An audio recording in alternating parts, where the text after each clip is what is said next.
ನಮಸ್ಕಾರಿಪ್ಪ ಎಲ್ಲ ದೊಡ್ಡ ಮಂದಿಗೆ ಡೇ 10 ಆಫ್ ಲಾ ಸ್ಟೂಡೆಂಟ್ ಸೀರೀಸ್ಗೆ ನಿಮ್ಗೆಲ್ಲ ಸ್ವಾಗತ ಸುಸ್ವಾಗತ. ಚಾ ಜೊತೆ ಬಿಸ್ಕಿಟ್ ತಿಂದ ನಮ್ಮ ಬಾಸ್ಗೊಂದು ನಮಸ್ಕಾರ ಮಾಡಿ ಗಾಡಿ ಹತ್ತಿ ಸೀದಾ ಬಂದ್ಬಿಟ್ಟೇವ್ ನೋಡ್ರಿ ನಾವು ಕಾಲೇಜ್ ಕಡೆ. ಅದೇನೋ ಗೊತ್ತಿಲ್ಲ, ಕ್ಯಾಂಟೀನಿಗೆ ಬಂದು ಚಾ ಕುಡಿದ ನಮ್ಮ ಮನ್ಸಿಗೆ ಸಮಾಧಾನನ ಇರಂಗಿಲ್ಲ. ನಮ್ಮ ಮಲ್ಲಿಕಣ್ಣ ಕ್ಯಾಮ್ರಾ ನೋಡಿದ್ಮೇಲೆ ಸೈಡಿಗೆ ಹೋಗ್ತಾನೆ ನೋಡ್ರಿ. ಕಾಲೇಜ್ ಡ್ರೆಸ್ ಮೆಜರ್ಮೆಂಟ್ ತೊಗೊಳಕ್ಕೆ ಟೇಲರ್ಸ್ ಬಂದಿದ್ರು ನೋಡ್ರಿ. ನಾವು ಮೆಜರ್ಮೆಂಟ್ ಕೊಟ್ರ ಅಂತಂದು ಬಂದ್ವಿ. ಆದ್ರೆ ಟೇಲರ್ ಲಗ್ಲಾ ಬಗ್ಲ ಫಿಟ್ಟಿಂಗ್ ಇಡತಿದ್ದ. ಅದಕ್ಕೆ ಅವನ ಜೊತೆ ಒಂದು ವಾದ ವಿವಾದ ಮಾಡಿ ಕಾಂಟ್ರಾಕ್ಟ್ ಮಾಡಿ ಸೈನ್ ಮಾಡಿಸ್ಕೊಂಡ್ ರೊಕ್ಕ ಕೊಟ್ಟೆ ನೋಡ್ರಿ. ಮೊದ್ಲ ಲಾ ಸ್ಟೂಡೆಂಟ್ಸ್ ಕ್ಲಾಸ್ ಮುಗಿಸ್ಕೊಂಡ್ ಮನೆಗೆ ಹೊಂಟಿದ್ವಿ. ಅದೆಷ್ಟ್ ನೋಡ್ತೀಯ ನೋಡ, ಆ ರಾಜ್ ಮುಖದಲ್ಲಿ ರಾಜನ್ ಕಳೆ ತುಂಬಿ ತುಳುಕಾಡ್ತಿದೆ.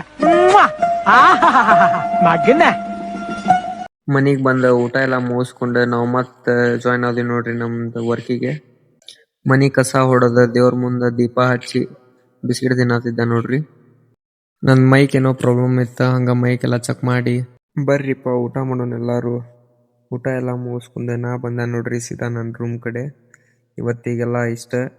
ವಿಡಿಯೋ ಇಷ್ಟ ಆದರೆ ಲೈಕ್ ಮಾಡಿರಿ, ಶೇರ್ ಮಾಡಿರಿ, ಸಪೋರ್ಟ್ ಮಾಡಿರಿ. ಇಂಥ ಕಂಟೆಂಟ್ಗೋಸ್ಕರ ನನ್ನ ಫಾಲೋ ಮಾಡ್ಕೊರಿ. ಮತ್ತೆ ಸಿಗೋಣಂತ ಮುಂದಿನ ವ್ಲಾಗ್.